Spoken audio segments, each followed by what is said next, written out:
రాకాలోకంకి స్వాగతం. ఈ కంటెంట్ మీకు నచ్చినట్టయితే లైక్ చేయండి, మీ బంధుమిత్రులకి షేర్ చేయండి. ఇప్పటి వరకు సబ్స్క్రైబ్ చేసుకోకపోతే సబ్స్క్రైబ్ బటన్ని నొక్కండి, అదేవిధంగా బెల్ ఐకాన్ని నొక్కండి. కాశీనగరంలో త్వరలో జరగబోయేటటువంటి గురు పూర్ణిమ, ఆషాఢ పౌర్ణిమ గురు పూర్ణిమగా జరుపుతారు. ఈ గురు పూర్ణిమ నాడు ఒక అద్భుతం జరగబోతోంది. ఆ అద్భుతం ఏంటంటే 151 మంది ముస్లిములు రామ సంప్రదాయంలోకి, రామానంద సంప్రదాయంలోకి రాబోతున్నారు. రామానంద సంప్రదాయంలో రామపంథ్ అనేటటువంటి రామభక్తి మార్గం ఒకటి ఉంది. ఆ భక్తి మార్గంలో దీక్ష తీసుకోబోతున్నారు. ఆ దీక్ష తీసుకున్న వాళ్ళు రామాయణం చదువుతారు, రామనామాన్ని ఉచ్చరిస్తారు, ప్రతి క్షణము రాముణ్ణి తలుచుకుంటూ ఉంటారు. ఈ రామపంథ రామానంద సంప్రదాయంలోని అంతర్భాగంగా ఉంటూ వస్తున్నటువంటి సంప్రదాయం. వాళ్ళకి కాశీలో ఉన్నటువంటి పాతాళగఢ్ అనేటటువంటి మందిరం ఉంది. ఈ పాతాళగఢ్ మందిరంలో వాళ్ళకి దీక్షనివ్వడం జరుగుతుంది. ఈ రామపంథ సంప్రదాయం, రామానంద సంప్రదాయంలోని అంతర్భాగమైనటువంటి ఈ ఉపసంప్రదాయం, రామపంథ సంప్రదాయపు జగద్గురు అయినటువంటి జగద్గురు బాలాచార్య వారందరికీ దీక్షనివ్వబోతున్నారు. జగద్గురు బాలాచార్య వాస్తవానికి ఇది మత మార్పిడి కాదు. వీళ్ళందరూ స్వచ్ఛందంగా రామ మార్గంలోకి రావాలని చెప్పి నిర్ణయించుకుని ఆ మేరకు వీళ్ళు మా దగ్గరికి వచ్చారు. నిజానికి ఇది పునరాగమనమే తప్ప మరొకటి కాదు. తమ సొంత ఇంటికి పూర్వపురుషుల ధర్మంలోకి తిరిగి వస్తున్నారు. కాబట్టి రామనామ సంప్రదాయం ఏదైతే ఉందో ఆ సంప్రదాయంలోకి వీళ్ళు తిరిగి వస్తున్నారని చెప్పి ఆయన అంటున్నారు. వాస్తవానికి అయోధ్యలో భూమి పూజ జరిగినప్పుడు, 2019లో భూమి పూజ జరిగినప్పుడు రాజస్థాన్లో ఉన్నటువంటి పాయలా అనేటటువంటి ఊరు, ఇది బాడ్మేర్ జిల్లా సరిహద్దు ప్రాంతంలో ఉన్నటువంటి పాయలా గ్రామానికి చెందినటువంటి మోతీసారా అనేటటువంటి కస్బా, అది గ్రామంలో ఉన్నటువంటి ఉప ప్రాంతం. అది అందులో ఉన్నటువంటి 250 మంది ముస్లిములు హైందవ ధర్మాన్ని స్వీకరించారు. ఆ రకంగా వాళ్ళు అయోధ్య భూమి పూజ జరుగుతున్న సమయంలోనే వాళ్ళు హిందువులుగా మారారు.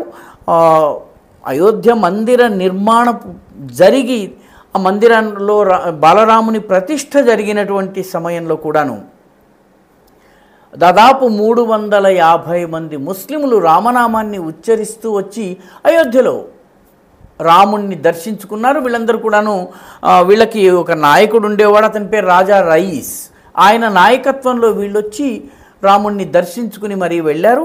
ఆ రకమైనటువంటి కార్యక్రమాలు జరుగుతున్నాయి. నిజానికి చెప్పాలన్నట్టయితే మన దేశంలో చాలా సంప్రదాయాలు వివిధ కారణాల వల్ల జులాహా సంప్రదాయం జులాహా వర్గం కావచ్చును, లేకపోతే రాజస్థాన్లో ఉన్నటువంటి కఠాత్ కమ్యూనిటీ అనేటువంటి ఒక కమ్యూనిటీ ఉంది.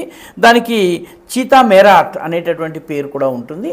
ఈ సంప్రదాయంలో సగము హిందూ పద్ధతులు, సగము ఇస్లామిక్ పద్ధతులు పాటిస్తూ ఉంటారు. వాళ్ళు దీపావళిని జరుపుతారు, రంజాన్ని జరుపుతారు, సుంతి చేయించుకుంటారు, నికా చేయించుకుంటారు. అదే సమయంలో చెవులకి పోగులు పెట్టించుకుంటారు.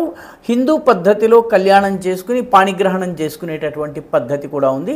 ఈ రెండు సంప్రదాయాలు ఉన్నటువంటి వీళ్ళు పృథ్వీరాజ్ చౌహాన్ వంశస్థులని చెప్తారు. పృథ్వీరాజ్ చౌహాన్ వంశంలో ఆయన యుద్ధంలో ఓడిన తరువాత కొందరు రాజపుత్రులు మతం మారడం జరిగింది. వాళ్ళ సంతతి మేము అని చెప్పి వీళ్ళు చెప్తూ ఉంటారు. దేహడి అని చెప్పి ఉత్తరప్రదేశ్లో ఒక ప్రాంతం ఉంది. ఆ గ్రామంలో ఉండేటటువంటి ముస్లిములు తమ పేర్ల వెనక దూబే, మిశ్రా, తివారీ వంటివి తగిలించుకుంటారు. వాళ్ళని ప్రశ్నిస్తే, దీని మీద రాకాలోకంలో చాలా కాలం క్రితం ఒక వీడియో కూడా చేయడం జరిగింది. వాళ్ళను ప్రశ్నిస్తే మా పూర్వపురుషులు హిందూ ధర్మంలో పూజారులుగా తివారీ, దూబే ఈ రకంగా వేదాలు అధ్యయనం చేసినటువంటి వాళ్ళు ఈరోజు వివిధ కారణాల వల్ల మేము మతం మారడం జరిగింది, ఇప్పుడున్న మతాన్ని కొనసాగిస్తూనే మా పూర్వపురుషుల జ్ఞాపకాలు ఏవైతే ఉన్నాయో వాటిని నిలబెట్టుకోవడం కోసం మేము తివారీ, దూబే వంటి పేర్లను పెట్టుకుంటామని చెప్పి వాళ్ళు చెప్పారు. ఇది వాస్తవానికి దేహరి అనేటటువంటి గ్రామం, ఇది ఉత్తరప్రదేశ్లో ఉంది. చాలామందికి తెలియని విషయం ఏంటంటే రాజస్థాన్లో జైపూర్కి దగ్గరగా బాగుడు అనే గ్రామం ఉంది. ఆ గ్రామంలో ఉన్నటువంటి ముస్లిములు భజనలు చేయటంలో ఎక్స్పర్ట్స్. చాలామంది భజనలు చేస్తుంటారు, మందిరాల్లో భజన ద్వారానే తమ జీవితాన్ని గడుపుతూ ఉంటారు. అవడానికి ముస్లింలు అయినప్పటికీ కూడాను భజన చేస్తుంటారు. అలాంటి ఒక భజన చేసేటటువంటి వ్యక్తి, ఆయన పేరు మున్నా మాస్టర్. 61 సంవత్సరాల వయస్సు. ఈ 61 సంవత్సరాల మున్నా మాస్టర్కి నరేంద్ర మోదీ ప్రభుత్వము భజనలను పాపులరైజ్ చేయడంలో, మత సామరస్యాన్ని పెంచడంలో ఆయన పాత్రను గుర్తించి పద్మశ్రీ కూడా ఇచ్చింది. ఆయన గ్రామం వచ్చి బాగుడు. ఈ రకంగా చూసినట్టయితే ప్రస్తుతము కాశీలో రామానంద సంప్రదాయంలోకి రామపంథీలుగా, రామనామీలుగా మారేటటువంటి ఈ ప్రయత్నం ఏదైతే ఉందో ఇది స్వాగతయోగ్యమైనది. వీళ్లకు జగద్గురు బాలాచార్య దీక్షనివ్వబోతున్నారు. గురు పూర్ణిమ నాడు ఈ అద్భుత ఘట్టము ఆవిష్కృతం కాబోతున్నది. ఈ వీడియో మీకు నచ్చినట్టయితే లైక్ చేయండి, షేర్ చేయండి, ఈ ఛానల్కు సబ్స్క్రైబ్ చేయండి. మీ అభిప్రాయాన్ని కమెంట్ల రూపంలో తప్పనిసరిగా పంపించండి.